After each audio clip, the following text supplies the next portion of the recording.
Dear students, मैं आज भारत बंद पर चर्चा करने जा रहा हूँ। ये करंट अफेयर से ही रिलेटेड है। करंट अफेयर्स पर मैंने इसके पहले भी कल भी एक दो वीडियो बनाए थे। आज फिर इस पर चर्चा करने जा रहा हूँ और मुझे उम्मीद है आप इससे लाभान्वित होंगे। एक्चुअली सुप्रीम इस पर मैं ऑलरेडी एक वीडियो बना भी चुका हूँ, जो कि सुप्रीम कोर्ट के 7 जजों की संविधान पीठ के द्वारा 6 के बहुमत से दिए गए SC ST के सब कैटेगराइजेशन से रिलेटेड है और ये मैं कुछ दिन पहले अपलोड भी कर चुका हूँ, तो आप उसे देख सकते हैं। वास्तव में यह 1975 के पंजाब के एक फैसले पर आधारित है, जिसमें अनुसूचित जाति को दिए जाने वाले 25% आरक्षण को उन्होंने 2 कैटेगरी में बांट दिया था। दूसरे शब्दों में अनुसूचित जातियों में सब क्लासिफिकेशन या सब कैटेगराइजेशन कर दिया था, जिसमें एक वाल्मीकि समाज और एक अन्य समाज को उन्होंने रखा था और उनके लिए आरक्षण की अलग से व्यवस्था कर दी थी।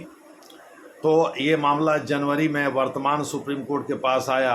आपको हम बताते चले, वर्ष 2004 में इसी से रिलेटेड मामला एक था, जो ईवी चिनैया बनाम आंध्र प्रदेश केस के नाम से जाना जाता है। उस समय सुप्रीम कोर्ट के 5 जजों की संविधान पीठ बैठी थी और उसने फैसला किया कि इसमें सब कैटेगराइजेशन यानी SC और ST में सब कैटेगराइजेशन उपवर्गीकरण संभव नहीं है, यानी इसमें क्रीमी लेयर का कॉन्सेप्ट लागू नहीं किया जा सकता। मैंने आपको अपने पहले वाले वीडियो में बनाया है कि SC ST को अनफॉर्चुनेट बाई प्रोडक्ट माना जाता है हिंदू समाज का। इसीलिए इसमें अगर DM भी कोई है तो सामने भले ही कोई आदमी जो कि पिछड़ी जाति का है या अन्य पिछड़ी जाति का है और सवर्ण है, वो भले ही मुंह पर ना कहे, लेकिन पीठ पीछे तो कह दिया था हैं तो यही इसी जाति के ना, तो यही सोच ही उनकी होगी। मोटे तौर पर SC ST के प्रति नफरत का भाव अभी भी समाज में है, इसीलिए इसमें सब कैटेगराइजेशन को अवॉइड किया जाता रहा है। लेकिन जब जनवरी में ये मामला, पंजाब का मामला, जो कि पंजाब बनाम दविंदर सिंह नाम से जाना जाता है, जब वो जनवरी में वर्तमान सुप्रीम कोर्ट के पास आया, जिसके चीफ जस्टिस DY चंद्रचूड़ साहब हैं, तो उन्होंने कहा कि भाई इसको रिविजिट किए जाने की ज़रूरत है एक लार्जर बेंच के द्वारा। चूँकि 5 जजों की संविधान पीठ ने वर्ष 2004 में ईवी चिनैया बाद में इस पर विचार किया था और इस तर्क को खारिज कर दिया था कि अनुसूचित जाति जनजाति को सब होमोजीनियस कम्युनिटी ना मानते हुए इसमें सब कैटेगराइजेशन किया जाए। यानी उसने कहा था कि इसमें उपवर्गीकरण संभव नहीं है, चाहे अनुसूचित जाति या जनजाति एक जाति का हो या कई जातियों का हो, लेकिन ऐसा नहीं, वो उसको भले ही आरक्षण का लाभ मिल गया हो, लेकिन हम उसको एक्सक्लूड यानी अलग नहीं कर सकते। जबकि वर्तमान सुप्रीम कोर्ट में 7 जजों की संविधान पीठ बैठी, उसमें बेला एम त्रिवेदी, जस्टिस बेला एम त्रिवेदी को छोड़ करके शेष 6 जजों ने एक सहमति बताई। उसमें से 4 ने तो क्रीमी लेयर लागू करने की वकालत भी कर दी, ठीक है, और DY चंद्रचूड़ साहब उस बेंच में थे। जाहिर है कि चीफ जस्टिस हैं तो वही हेड भी करेंगे।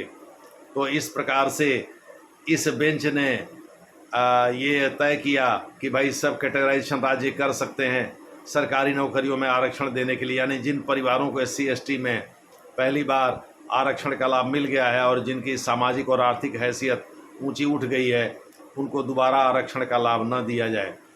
इसी का विरोध करने के लिए अनुसूचित जाति और जनजाति के समुदायों द्वारा भारत बंद का आह्वान किया गया था परसों, और इसी के सिलसिले में भारत बंद का आयोजन किया भी गया पूरे देश में।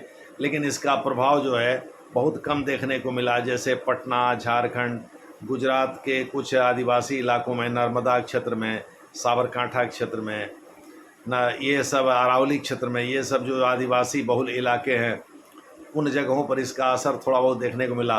उत्तर प्रदेश में मोटे तौर पर ये फ्लॉप ही रहा, जो कि सबसे बड़ा राज्य है। अन्य जगहों पर भी ये मोटे तौर पर फ्लॉप ही रहा। मोटे तौर पर हम ये कह सकते हैं कि ओवरऑल ये आंदोलन फ्लॉप था। कुछ जगहों पर अखिलेश यादव की पार्टी ने उत्तर प्रदेश में, जैसे कानपुर वगैरह में, ज़बरदस्ती दुकानें बंद कराने की कोशिश किया, तो वहाँ आंशिक सफलता मिली, यानी दुकानें फिर खुल गई, लेकिन पूरी सफलता नहीं मिल पाई, क्योंकि योगी आदित्यनाथ की पुलिस चौकन्नी थी, प्रशासन एकदम चौकन्ना था।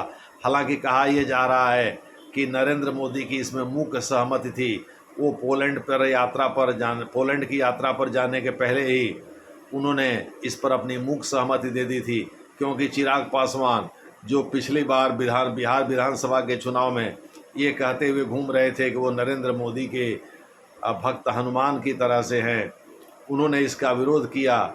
और मायावती जी जो कि एनडीए का हिस्सा है, उन्होंने भी इसमें सुर में सुर मिलाया। दूसरे शब्दों में, जिन जातियों को आरक्षण का लाभ मिल गया है उन्हें दोबारा भी मिलता रहे, इसकी वकालत ये लोग कर रहे थे। इसीलिए इन्होंने अंबेडकर साहब के नाम पर जब तक सूरज चांद रहेगा बाबा तेरा नाम रहेगा, जय बाबा भीम, इस तरह से करके इन लोगों ने नारे भी लगाए। लेकिन मोटे तौर पर हम कह सकते हैं कि ओवरऑल पिक्चर देखने पर पूरे भारत में ये फ्लॉप ही नज़र आता है। यानी कि राजनीतिक दलों ने खुल करके इसका साथ नहीं दिया, और दूसरे समुदायों ने भी, अति पिछड़े वर्ग ने भी, जिनको आरक्षण का लाभ मिला हुआ है, उन्होंने भी इसे खुल करके अपना समर्थन नहीं दिया। बहरहाल हम आपसे ये कहना चाहेंगे कि ये करंट अफेयर से रिलेटेड एक मसला था जिस पर हमने चर्चा किया।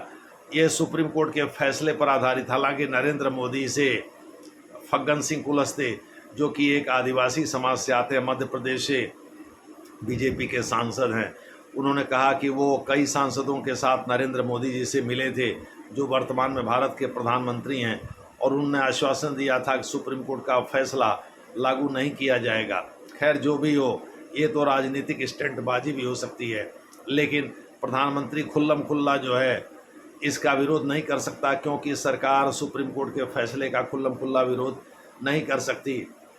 जो भी है, ये करंट अफेयर से रिलेटेड मसला है और इसकी चर्चा मैंने करना उचित समझा। ठीक है, तो इस वजह से इस पर चर्चा किया। धन्यवाद।